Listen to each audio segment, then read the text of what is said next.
In this video, we're going to cover 3 of the best tricep exercises that you can do at the gym.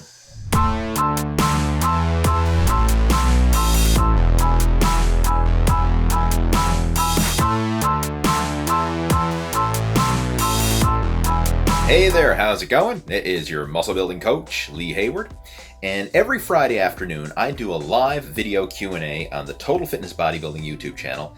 And this video right here was taken from our last live video chat where I go into detail covering 3 of the best tricep exercises that you can do to help add mass to your arms. What are some good tricep exercises? One that I like a lot, and that is, it's not a direct tricep exercise, but anytime you do heavy pressing exercises, like heavy bench presses, heavy shoulder presses, push-ups, dips, anything along those lines where you're doing heavy pressing, that is a good tricep exercise. Now, it's usually not a direct tricep exercise, but it's a really good secondary tricep exercise. And what I've found in my own training over the years is that as I've gotten stronger in pressing exercises, my triceps have gotten bigger. It's a good direct correlation, right? As I've gotten stronger on the bench press, my triceps got bigger. And as I get stronger on the overhead press, my triceps get bigger. Even with push-ups, you know, if you can bang out more push-ups, your triceps are going to respond. So I find that is one of the best things. Pressing exercises work the triceps in that mid-range compound mass building move, right? You know, we always talk about the compound moves. Pressing exercises are good. Now, there are a lot of different ones, right? I mean, you can do, like, a lot of people refer to like a close grip bench press as the tricep move, but for that matter, all your pressing exercises are going to bring in the triceps to a good degree. Close grip tends to emphasize the triceps a little bit more and a little tiny bit less emphasis on the chest in terms of the bench press. But again, chest, shoulders, triceps come into play regardless of the pressing variation. Other than that, some other ones that I'm a big fan of, cable pushdowns, all different variations, whether it's a straight bar, an easy bar, a V bar, a rope, all those different cable tricep press down variations. I like the tricep press down because you can really use strict form and relatively heavy weight, because it's one of those moves that you can really get a good pump in the triceps. So I'm a big fan of those, always have been. I find they're a really good one. And when I'm doing press downs or push downs, whatever you want to call them, I like to go through a full range of motion. So when you're doing them, make sure that you let your forearm come all the way up to fully stretch out the triceps. And so some people only stop when their arms are at 90 degrees. And I find if you do that, it kind of like places a lot of jarring stress on the elbow, and you're not fully stretching out the tricep in the bottom range of motion.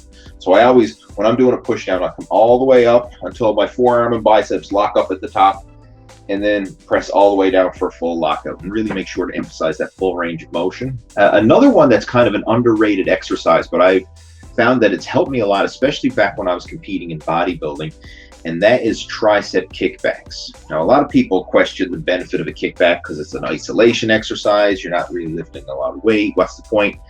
But it's a really good lockout exercise. It's a good one for really getting a good peak contraction in the triceps. So I would do that as a finishing move at the end of a tricep workout.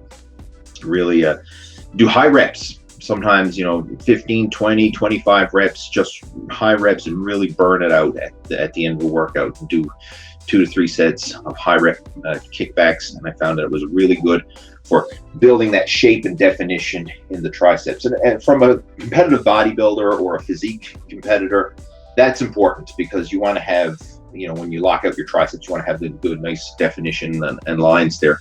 So that was another favorite exercise of mine. Those are some three good ones that you can definitely work on.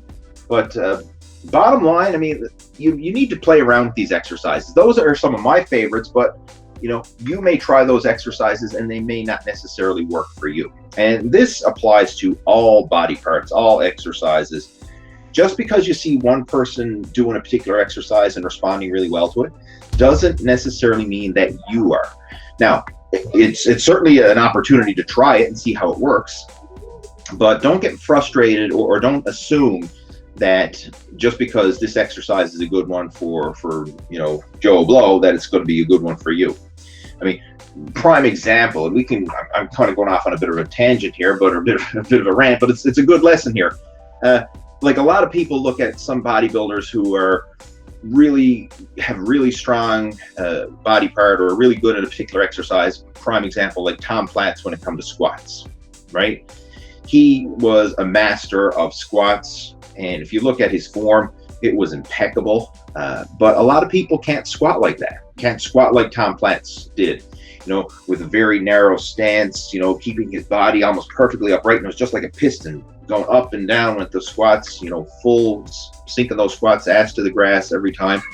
I mean, it worked for him, but when you look at his body type and his structure, it's different from a lot of other guys. I remember a few months ago, I was actually training with a gentleman who's a really tall guy. He's over 6 feet tall, and he had a lot of trouble doing a full squat.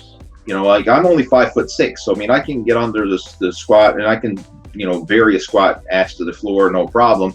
But this other guy who was taller, I mean, almost a foot taller than I was, he had a lot of trouble doing a full squat. So obviously we have two totally different body types, and the way our bodies are going to respond to certain exercises are going to be different. So you need to take that into consideration as well. Just because someone gives you their 3 best exercises or their favorite exercise for a particular body part doesn't always mean that that's going to be the best one for you. You really do need to have a bit of that trial and error in there and see what your body responds to the best.